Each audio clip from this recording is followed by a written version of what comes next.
नमस्कार. विचार करा, तो काळ. भारत नुकताच स्वतंत्र झाला होता. सगळीकडे एक बदलाचं, नवनिर्माणाचं वारं होतं. अशावेळी नोव्हेंबर 1947च्या अखंड ज्योती मासिकातून आपल्याला काय शिकायला मिळतं? चला, आज आपण त्यातील काही कालातीत विचारांमध्ये डोकावून पाहूया. आणि हे विचार कोणाचे आहेत? तर परमपूज्य गुरुदेव पंडित श्रीराम शर्मा आचार्यजी यांचे. खरं तर स्वातंत्र्यानंतरच्या त्या काळात दिलेले हे ज्ञान आजही तितकंच महत्वाचं आहे. बघूया तर हे विचार आपल्या जीवनाला आणि समाजाला कशी नवी दिशा देऊ शकतात. तर सुरुवात होते सर्वात मोठ्या रणांगणातून, आणि ते रणांगण बाहेर कुठे नाही तर आपल्या स्वतःच्या मनात आहे. गुरुदेवांनी बरोबर सांगितलंय की जगाला बदलण्याआधी ना आपल्याला स्वतःच्या आत सुरू असलेलं हे युद्ध जिंकावंच लागतं. आणि या युद्धात आपला सगळ्यात पहिला आणि मोठा शत्रू कोण? तर निराशा. तुम्ही बघा, गुरुदेवांनी निराशेला किती वेगळ्या आणि खोल नजरेने पाहिलंय.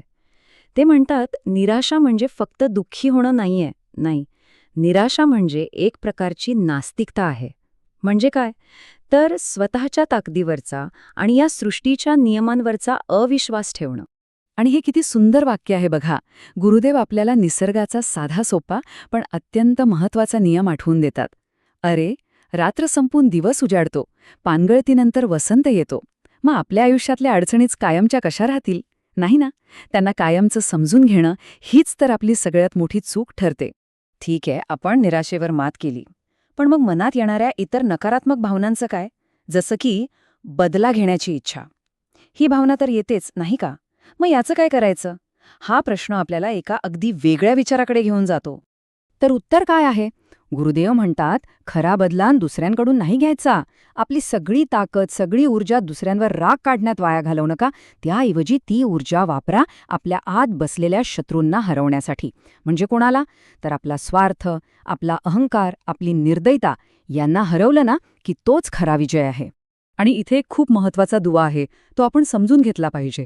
जेव्हा एखादी व्यक्ती आतला युद्ध हरते ना, तेव्हा त्याचा परिणाम फक्त त्या व्यक्तीपुरता राहत नाही. नाही, त्याचे पडसाद संपूर्ण समाजावर उमटतात. कसं? चला पाहूया. म्हणूनच आपला पुढचा विभाग आहे समाज का दर्पण. म्हणजे समाज हा एक आरसा आहे. आपल्याला समाजात ज्या काही समस्या दिसतात ना, त्या खरं तर आपल्या सगळ्यांच्या आतल्या स्थितीचं एक मोठं प्रतिबिंब आहेत, दुसरं काही नाही. त्या काळातही भ्रष्टाचार, काळा बाजार यांसारख्या समस्या होत्या. आणि त्यावर गुरुदेवांनी काय लिहिलंय बघा. ते म्हणतात की बाहेरचे कायदे आणि नियम तोपर्यंतच काम करतात जोपर्यंत माणसाचं आतलं नैतिक नियंत्रण शाबूत आहे. ज्या क्षणी ते संपतं तेव्हा कायदे असूनही काही उपयोग होत नाही. म्हणून खरा उपाय काय? तर चारित्र्य निर्माण करणं. हे बघा, इथे अगदी सोपं गणित आहे. समाजाची ताकद कशात आहे? जेव्हा आपल्यात एकता, प्रेम आणि सहकार्य असतं तेव्हा देश आणि समाज पुढे जातो.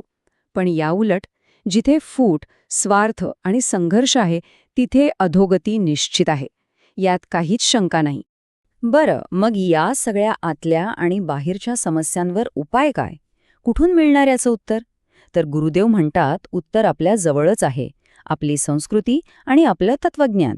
हे असे 2 दिवे आहेत जे आपल्याला अंधारातही योग्य मार्ग दाखवू शकतात. आणि संस्कृती म्हणजे काय? फक्त गाणी, नाच किंवा सणोत्सव? नाही. गुरुदेवांच्या मते संस्कृती म्हणजे जीवनाची एक अशी नदी आहे जिचा प्रवाह व्यक्तीला आणि संपूर्ण राष्ट्राला योग्य दिशेने घेऊन जातो. आपलं आचरण कसं असावं याचं मूळ इथे आहे. आणि दर्शन म्हणजे आपलं तत्वज्ञान, ते काय आहे? तो एक असा प्रकाश आहे जो आपल्या मनातले सगळे संभ्रम दूर करतो आणि जीवनाचा खरा अर्थ दाखवतो. आपलं सर्वोच्च ध्येय काय आहे आणि तिथपर्यंत कसं पोचायचं याची प्रेरणा आणि मार्ग दोन्ही आपल्याला दर्शनातूनच मिळतात. तर आतापर्यंत आपण समस्या काय आहेत, त्यांचं मूळ कुठे आहे, हे सगळं समजून घेतलं. पण फक्त समजून घेऊन भागेल का? नाही. आता वेळ आहे कृतीची. पुढचा विभाग हा एक प्रकारे आपल्याला जागे होण्याचं आवाहन आहे.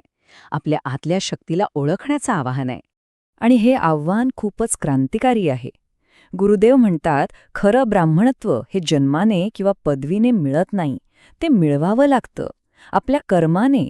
ज्याच्याकडे ज्ञान आहे, त्याग करण्याची वृत्ती आहे आणि जो समाजाची निस्वार्थपणे सेवा करतो, तोच खरा ब्राह्मण. किती मोठा विचार आहे हा. आणि हे फक्त मोठे मोठे विचार नाहीत. त्यासोबतच समाज सुधारण्यासाठी काय करायला हवं याची एक ठोस दिशा पण दिली आहे. जसं की समारंभांमधला अनावश्यक खर्च टाळा, शिक्षण सर्वांपर्यंत पोहोचवा, जातीय भेदभाव समूळ नष्ट करा आणि सगळ्यात महत्त्वाचं, प्रत्येकाने आपलं चारित्र्य घडवा. अगदी कृतिशील विचार आहेत हे. चला तर मग आपण आत्तापर्यंत जे काही पाहिलं त्याचं सार काय आहे ते काही महत्त्वाच्या मुद्द्यांमध्ये पटकन एकदा बघून घेऊया. तर सगळ्यात पहिलं, निराशा म्हणजे देवावरचा आणि स्वतःवरचा अविश्वास. दुसरं, खरा विजय दुसऱ्यांवर नाही तर स्वतःच्या दुर्गुणांवर मिळवायचा असतो. तिसरं, समाज म्हणजे आपल्या सगळ्यांचा आरसा आहे. चौथं, खरी ताकद एकतेमध्ये आहे, फुटीत नाही. आणि पाचवं, आपलीच संस्कृतीच आपल्याला योग्य मार्ग दाखवते. त्याचबरोबर तत्वज्ञान आपल्याला अंधारातून प्रकाशाकडे नेतं. निस्वार्थ सेवा हीच सर्वश्रेष्ठ साधना आहे. खरा धर्म म्हणजेच चांगलं चारित्र्य. कोणतीही समाज सुधारणा केवळ बोलूनही तर कृतीतूनच होते. आणि सगळ्यात महत्त्वाचा शेवटचा मुद्दा, जगाला बदलायचं असेल तर सुरुवात स्वतःपासूनच करावी लागेल. आणि जाता जाता एक प्रश्न आपल्या सगळ्यांसाठी. गुरुदेवांनी पेटवलेली ही ज्ञानाची ज्योत, ती फक्त ऐकून किंवा वाचून विसरून जायची, की ती आपल्या स्वतःच्या आयुष्यात आणि आपल्या समाजात सतत तेवत ठेवायची? कशी ठेवता येईल ही ज्योत तेवत? याच विचारासोबत आज आपण इथे थांबूया. धन्यवाद.